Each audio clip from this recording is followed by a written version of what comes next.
Friends, Durgadevi అవతారం ఎలా వచ్చిందో తెలుసుకుందామా? ఒకప్పుడు మహిషాసుడు అనే రాక్షసుడు తీవ్రంగా తపస్సు చేశాడు. దానికి సంతోషించిన బ్రహ్మదేవుడు తనకి ఒక వరం ఇచ్చాడు. నిన్ను ఎవ్వరూ చంపలేరు, కానీ ఒకే ఒక స్త్రీ చేతుల వలన మాత్రమే నువ్వు చనిపోతావని. ఈ వరం విన్న మహిషాసుడు, ఒక స్త్రీ నన్ను యుద్ధంలో ఓడిస్తుందా అని అహంకారంతో దేవతలను జయించి స్వర్గాన్ని స్వాధీనం చేసుకున్నాడు. భయపడ్డ దేవతలు బ్రహ్మ, విష్ణు, శివుణ్ణి ఆశ్రయించారు. ఈ ముగ్గురు దేవుళ్ళు తమ శక్తులను కలిపి ఒక అద్భుతమైన శక్తిని సృష్టించారు. ఆ శక్తి పేరే దుర్గాదేవి.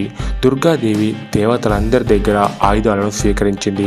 విష్ణువు నుండి చక్రం, శివుని నుండి త్రిశూలం, ఇంద్రుని నుండి వజ్రాయుధం, అగ్ని నుండి శక్తిని స్వీకరించి 9 రోజులు 9 రాత్రులు మహిషాసుడితో మహాయుద్ధం చేసింది.